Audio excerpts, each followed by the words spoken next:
हरे कृष्ण।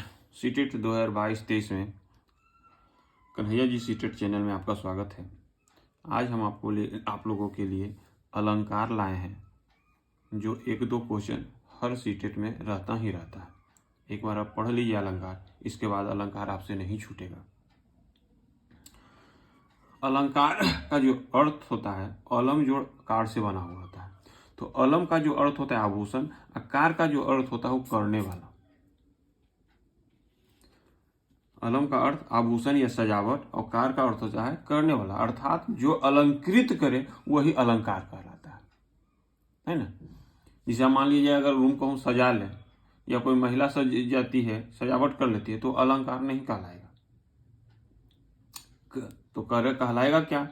तो काव्य की जो शोभा बढ़ाएगा उसको अलंकार कहते हैं। तो काव्य किसको कहते हैं? तो कवि की जो कीर्ति होती है, जो कविता लिखते हैं, कहानी लिखते हैं, जो कीर्ति होती है उसी को काव्य कहता है। तो उसको शोभा बढ़ाने के लिए सजावट करते हैं, तो उसको आभूषण लगाते हैं, तो उसी को अलंकार कहते हैं। अलंकार जो है मुख्यतः जो होता है दो प्रकार का होता है। ऐसे तीन प्रकार का होता है, लेकिन मुख्यतः हम लगा दिए हैं ये दो प्रकार, इसमें सब आ जाता है। तो पहला है जो अर्था अलंकार और दूसरा है शब्दा अलंकार।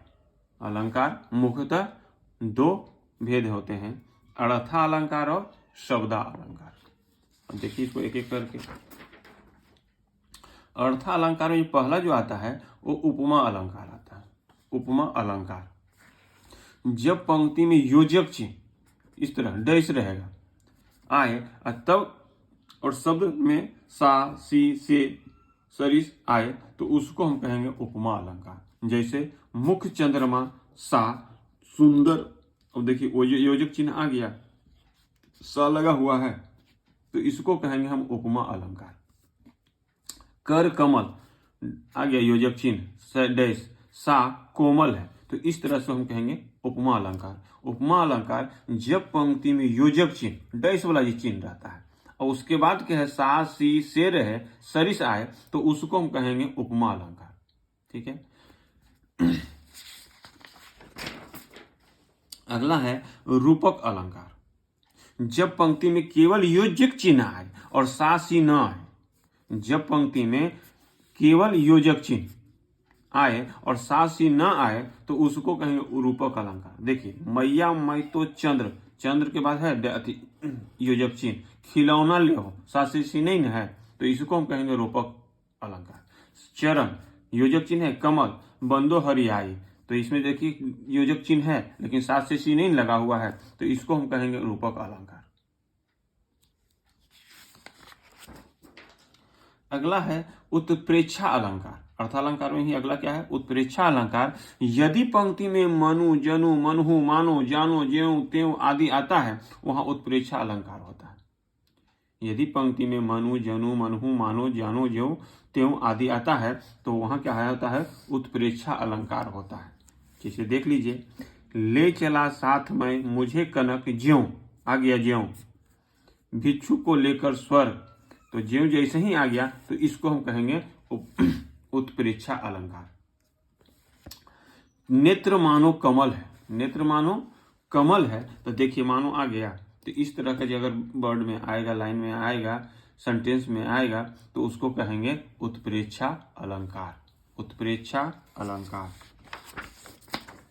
अगला है अतिशोक्ति अलंकार। जब किसी बात का वर्णन बहुत बढ़ा चढ़ाकर किया जाए, जब किसी बात का वर्णन बहुत बढ़ा चढ़ाकर किया जाए, तब अतिशोक्ति अलंकार कहलाता है। जब किसी बात का वर्णन बहुत बढ़ा चढ़ाकर किया जाए, तो उसको कहते हैं अतिशोक्ति अलंकार। जैसे आगे नदियां पड़ी अपार, घोड़ा कैसे उतरे पार, राणा ने सोचा इस बार, तब तक चेतक उस पार।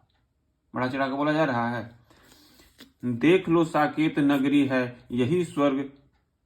यही स्वर्ग से मिलने गगन जा रही है। इस तरह का अगर बढ़ा चढ़ा कर कोई बात करे, तो उसको कहते हैं अतिशोक्ति अलंकार। एक लास्ट है मानवीय अलंकार। जब प्राकृतिक चीजों में मानवीय भावनाओं का होने का वर्णन, मानवीय अलंकार, जब प्राकृतिक चीजों में मानवीय भावना होने का वर्णन हो तो वह मानवीय अलंकार कहलाता है। जैसे फूल हंसे और कलियां मुस्कुराए, तो फूल हंसता है, कलियां मुस्कुराती है, तो क्या मानव के सेंस में कहा गया है। तो इसको इस तरह से अगर रहेगा तो मानवीय अलंकार कहते हैं। अब आइए शब्दा अलंकार। तो शब्दा अलंकार के 3 गो हैं। पहला जो है अनुप्रास अलंकार, यमक अलंकार और शैलेश अलंकार। शब्दा अलंकार के 3 है, अनुप्रास अलंकार, यमक अलंकार और शैलेश अलंकार। शब्दा अलंकार के कितना भेद? 3, अनुप्रास अलंकार, यमक अलंकार और शैलेश अलंकार।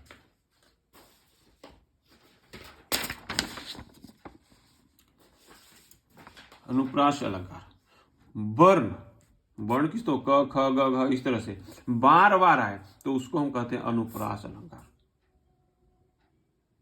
वर्ण बार बार आए तो वहां जो है अनुप्रास अलंकार होगा। इसे चारू चंद्र की चंचल किरणें खेल रही थी जल थल में, तो च आ रहा है एक ही बार बार, तो ऐसे को हम कहेंगे अनुप्रास अलंकार। मधुर मधुर मुस्कान मनोहर मनुज बेस का उजियाला, म आ रहा है, तो लगातार जो बार बार अगर वर्ण आए तो उसको हम कहते हैं अनुप्रास अलंकार। अनुप्रास अलंकार।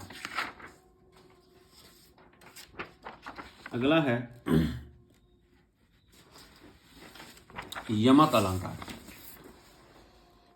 यमक अलंकार एक ही शब्द एक से अधिक बार आए, एक ही शब्द एक से अधिक बार आए, अर्थ अनेक। इसे कनक कनकते 100 गुनी, मादकता अधिकार, खाए बौरात अन्नर या पाए बौराए।